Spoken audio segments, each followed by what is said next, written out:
Assalamualaikum warahmatullahi wabarakatuh. Alhamdulillahirabbil alamin wa bihi nasta'in ala umurid dunya waddin. Asyhadu an la ilaha illallah wahdahu la syarikalah wa asyhadu anna Muhammadan abduhu wa rasuluh sallallahu alaihi wasallam la nabiyya ba'da. Yang terhormat dosen pengampu kami, Ibu Siska Elasta Putri MSI, serta rekan-rekan semua yang berbahagia.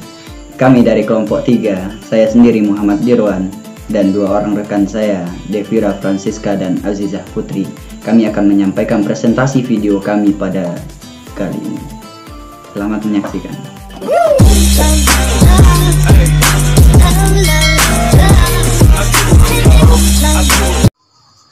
Assalamualaikum warahmatullahi wabarakatuh.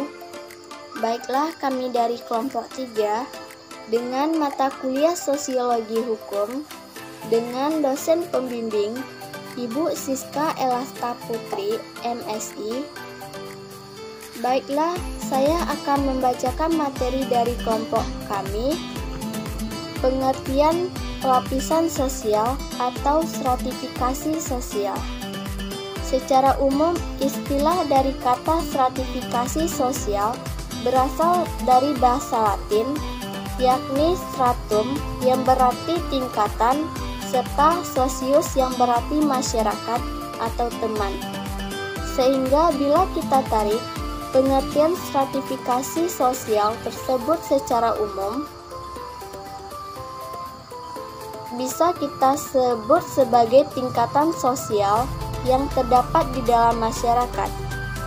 Stratifikasi sosial merupakan kiasan yang berasal dari gambaran kondisi yang ada dalam keadaan kehidupan masyarakat.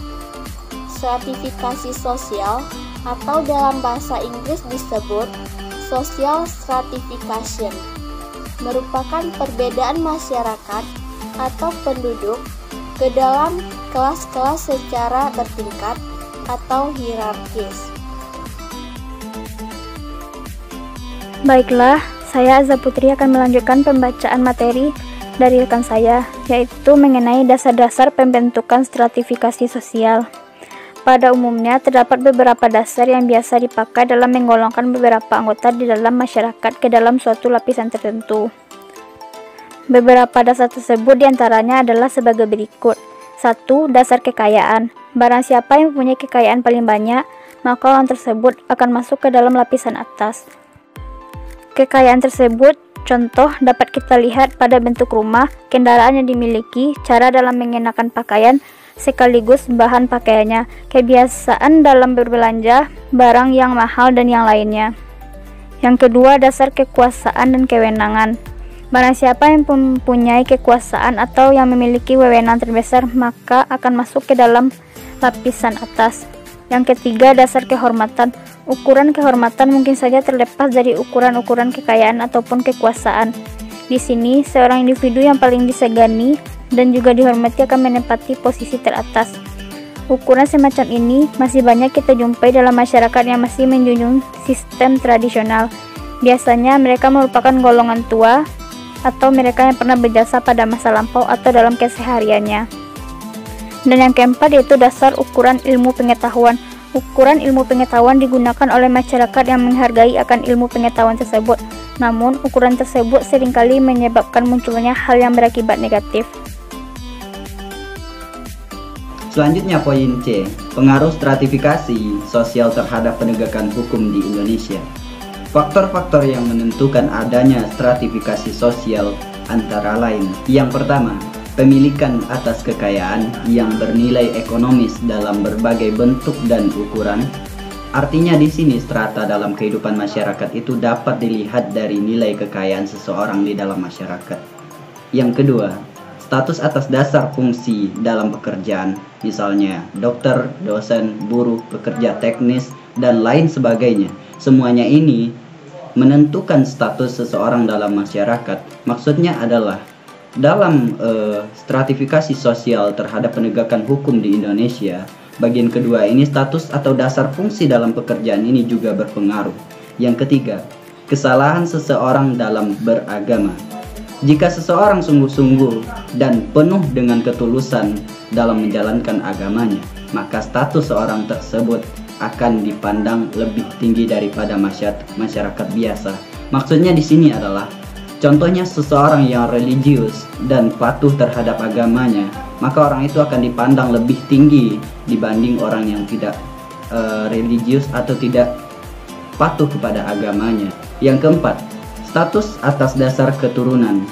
Artinya, keturunan dari orang yang dianggap terhormat atau biasa dikatakan ningrat merupakan ciri seseorang yang memiliki status tinggi dalam masyarakat. Yang kelima, status atas dasar jenis kelamin dan umur seseorang. Pada umumnya, seseorang yang lebih tua umumnya lebih dihormati. Poin D, penyelesaian masalah hukum dan kaitannya dengan stratifikasi sosial. Hukum yang diterapkan dalam masyarakat akan membawa pengaruh bagi masyarakat tersebut. Karena dalam proses penegakan hukum, pengadilan yang memutuskan terhadap sebuah perkara, sosiologi hukum lebih melihat kepada hubungan sosial yang terjadi dalam proses penegakan hukum dan putusan hukum sehingga akan menimbulkan dampak secara sosial. Dampak diberlakukannya hukum negara tersebut dan berpengaruh terhadap individu ataupun kelompok. Jadi penyelesaian masalah hukum dan kaitannya dengan stratifikasi sosial ini akan berdampak bagi masyarakat banyak maupun khalayak ramai, serta akan berdampak bagi individu, sosial, kelompok-kelompok, organisasi, dan lain sebagainya. Karena putusan dari penegak hukum akan sangat bernilai dan berdampak pada masyarakat. Kenapa begitu? Mereka akan menilai terhadap suatu perkara, contohnya perkara yang diadili oleh seorang hakim misalnya atau penegak hukum. Masyarakat atau media sosial akan menilai bahwa proses ini layak dikatakan adil atau bagaimana. Proses ini layak dikatakan sebagai proses hukum yang berjalan dengan semestinya atau bagaimana. Pada intinya, penyelesaian masalah hukum dan kaitannya dengan stratifikasi sosial ini sangat berdampak bagi kehidupan masyarakat. Dampak diberlakukan hukum negara tersebut akan berpengaruh terhadap individu, kelompok yang sedang bermasalah dengan hukum.